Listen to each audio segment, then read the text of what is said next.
Hey guys, welcome to the channel. My name is Ruebz. This is Ruebz Random Reactions. I have another video today. I'm going to be reacting to the history summarized, the Ottoman Empire.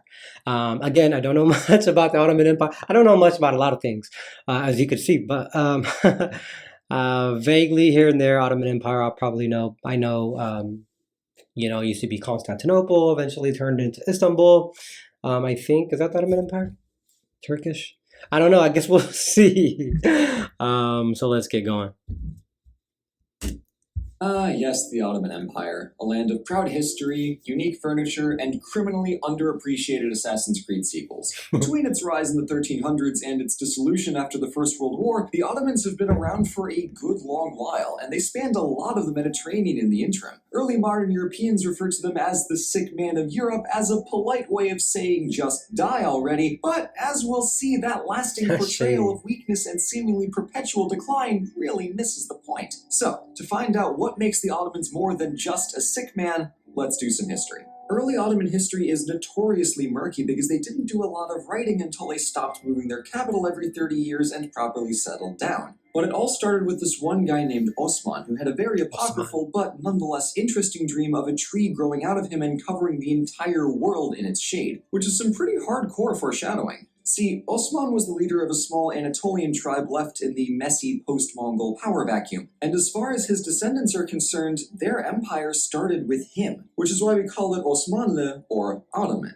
He and his son Orhan got to conquering and pushed northwest to Bursa and then across the Hellespont to Edirne, the latter of which remained the Ottoman capital for nearly a century. Now, when it came to holding on to their lands, the aging Byzantine Empire had the grip strength of an arcade claw machine, and no one demonstrated that better than the fourth Ottoman Sultan. Yıldırım the Thunderbolt Beyazıt earned his awesome nickname by doubling the empire in a decade. This is your empire, and this is your empire on Yıldırım Beyazıt. Yeah. And speaking of Sultan Yıldırım Beyazıt, I should say that my pronunciations have been cleared by my very Turkish college roommate Emine, so I'm doing my best here. But anyway, as you can see, the early Ottoman Empire was perfectly bisected between Anatolia and Rumelia by a once mighty but now tiny and insignificant town called Constantinople. Yeah, so after the combined forces of Europe sacked the city 200 years earlier while on their way to a crusade that they never even started, Constantinople was a shell of its former self. They tried to recruit allies to bail them out, but it didn't really work. Even an Ottoman force at the gates of Constantinople couldn't compel the Europeans to break their reputation for legendarily poor teamwork. Luckily for the Byzantines, this quasi-Mongol guy Tamerlane yoinked Anatolia and threw the Ottomans into a brief kerfuffle of sultanless civil warring. Notably, the only big civil war in their whole 600-year-long history, which shocks me. And if you think that's absurd, get a load of why it's the only one. So you see, the official practice for avoiding succession crises like this in the future was, state-sanctioned fratricide? Which sounds really stupid, because it is, but it worked, though. So I have no choice but to file this under history's greatest ideas that were just dumb enough to work. So with that sorted out and the empire reconstituted, the Ottomans directed their attention back to Constantinople, the so-called red apple of Christendom. Besides being the one strategically non-Ottoman speck on the map, the conquest of the city carried huge secular and religious prestige. It also provided a strategic center between their split holdings in Anatolia and Rumelia, and it had a built-in source of income from Black Sea trade. Sultan Mehmet II really wanted Constantinople to surrender, but they didn't, so he sacked it with insane siege weaponry and a 10-to-1 army size advantage. Mehmet made conquering the most historically impregnable city in Europe look easy. As congratulations, Venice added the Ottomans to the official Constantinople Conquerors Club, where they mostly just shared history beats back and forth. Thankfully, although lots of the city was destroyed, the famous Byzantine church of Hagia Sophia survived, and the Sultan was so awestruck by it that he ordered its conversion to a mosque to preserve it. As a result, Hagia Sophia, as it's known in Turkish, which is interesting because these countries constantly do that. I know in Spain, I think King and Queen Isabella saw the Mosque of Granada and couldn't bring themselves to destroy it, so they turned it into a Catholic church. So they do this a lot, back and forth. Constantinople, same thing. Now it's a mosque. So it was, of course, once a church.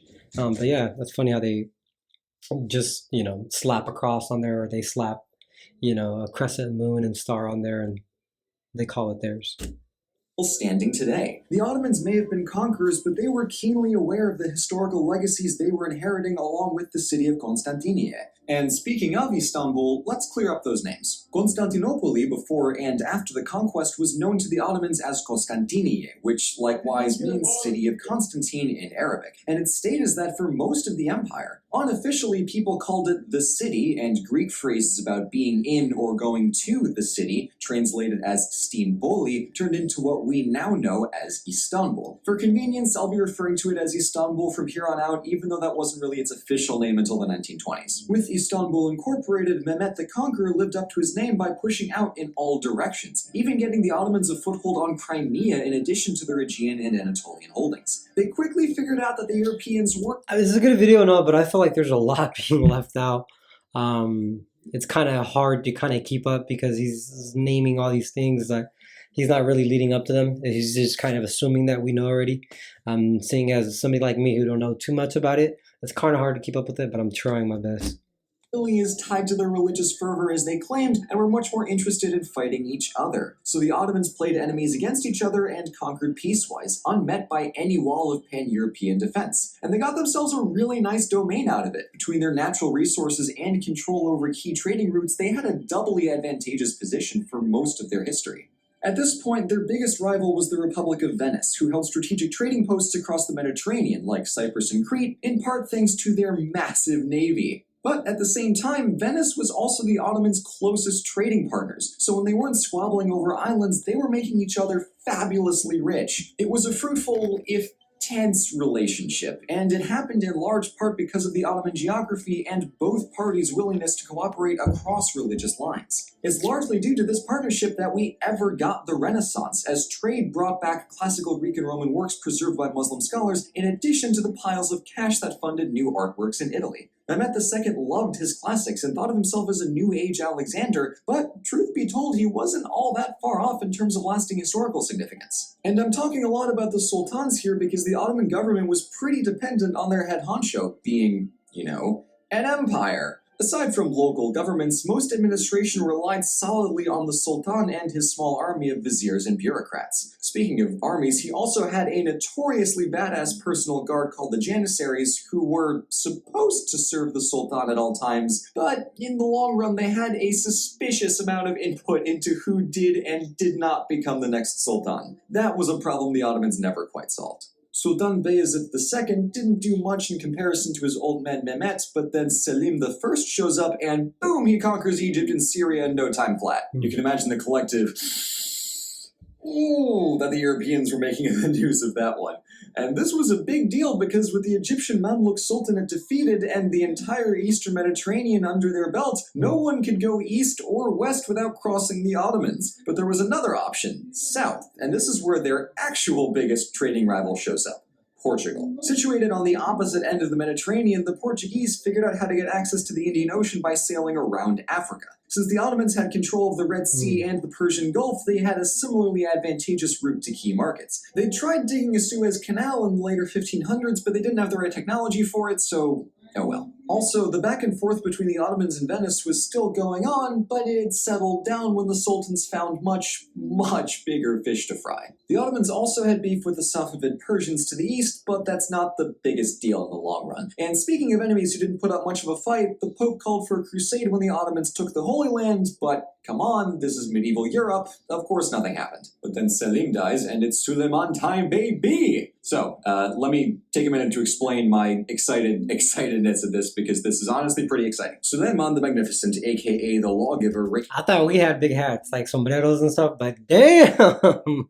That's a big ass hat right there. From 1520 to 1566, and he is the coolest sultan. Call me basic all you want, but I know what I'm about. In addition to codifying secular and religious law to make the justice system fairer and more efficient, he went on 13 campaigns in pretty much every direction. Europe was convinced that Suleiman was using cheat codes because the game looked like it was way too easy for him to win. He also sorted out some trade deals with the Portuguese, which before then had been rather messier and involved a lot more cannons. So he fixed the laws, expanded the empire, solidified a gigantic source of revenue from Indian Ocean trade, and things were looking pretty dang good. For most, the reign of Suleiman was without a doubt the golden age of the Ottoman Empire, and it's because of this ridiculous trade money that he was able to go all out on building projects and art. In addition to the strong colors and bold designs of silks, manuscript paintings, and unreasonably gorgeous calligraphy, Suleiman commissioned hundreds of mosques and other buildings across the empire. The most famous examples are from the architect Mimar Sinan, whose work set the tone for centuries of Ottoman architecture. That man really knew his geometry, but let's get back to the matter at hand. It's after Suleiman's death that the general perception of the Ottomans starts to shift towards that sick man idea. And I hope I can explain in the rest of this video why the truth is more nuanced than that.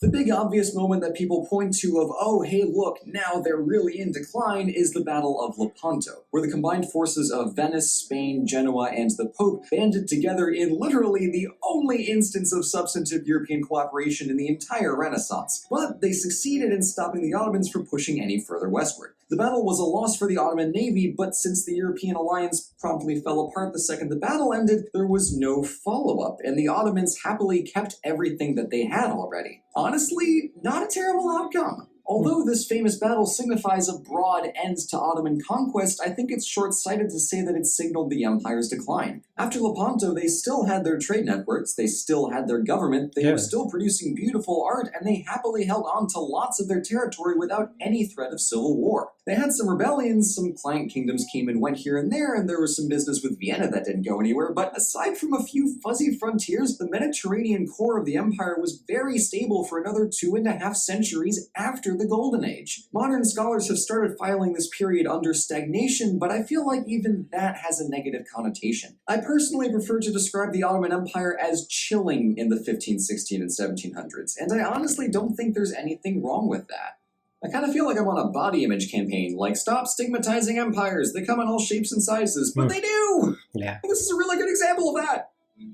Anyway, I'll share a couple fun stories from this period, and then I'll hop forward to wrap this all up. So in the early 1600s, Sultan Ahmed raided the state treasury to build a new imperial mosque, nicknamed the Blue Mosque for the abundance of rare Persian aquamarine stone decorating the interior. Legend goes that after the mosque was built, some French traders were very impressed, and when they went home, they told all of their friends about the beautiful turquoise, i.e. Turkish, stone. So with time, the word turquoise, or turquoise, simply referred to that bright blue color found inside Ahmed's mosque. And I generally think it's a gorgeous building. When I saw it in person, it absolutely blew me away. And on the other side of that, you have Sultan Murat IV, who banned alcohol and coffee, and then would go bar hopping at night in disguise in search of lawbreakers. If he found one, he would surprisingly reveal his true identity and then gleefully behead them. So you win some, you lose some.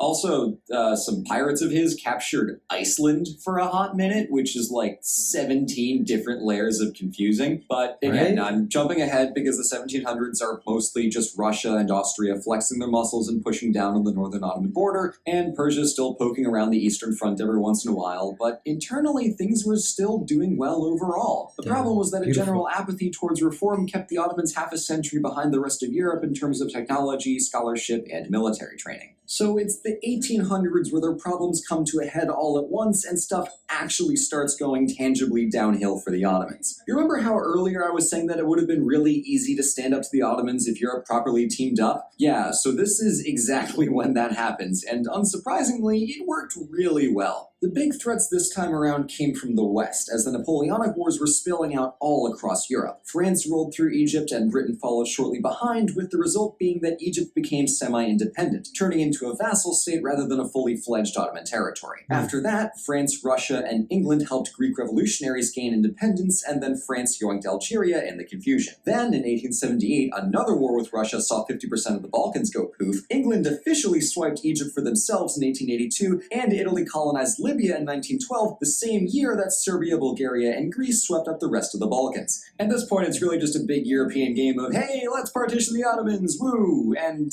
as you can see, it's really after 1870 that the proverbial sick man started dramatically coughing into that handkerchief. On the one hand, it wasn't all terrible, as there were a handful of economic, military, legal, social, and technological reforms that helped modernize the empire through the 1800s. As a side note, this period saw the refinement of a centuries-old technique of water painting called ebru. In what's really reverse watercolor, artists transfer dyes into a pool using special tools to create shapes out of spots, and ultimately transfer the image onto a piece of paper. The effect it produces gives it the nickname paper marbling, and it is gorgeous. The best part is, ebru is still widely practiced today. But returning to my earlier point, pretty pictures usually can't save an empire, and the fact that them sort of keeping pace is news proves the point a little bit, so let's wrap this up. After the Ottomans allied with Germany and the Central Powers in the First World War and promptly lost, the post-war Sykes-Picot Agreement between Britain and France carved up the Levantine and Arabian territories, confining the Ottomans to Anatolia under strict supervision of the Allies. The Turks proceeded to fight back against the Allied powers in the Turkish War of Independence, which ended with Mustafa Kemal Atatürk and the Republican People's Party officially canning the Ottoman Empire and founding the modern Republic of Turkey.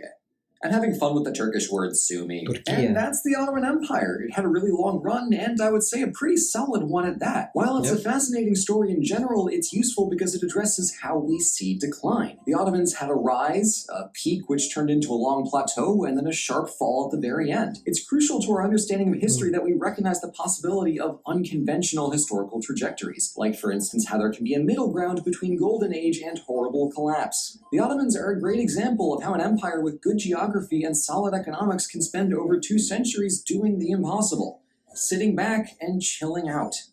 Thank you all so much for watching, and as the credits roll... that was an okay video. Like I said, it's just, this is probably for somebody that already, maybe like a history teacher, you know what I mean? I feel like he maybe should have broke it down more, but I guess he was trying to do it under a certain amount of time, so that's why he just threw a lot of information all at once.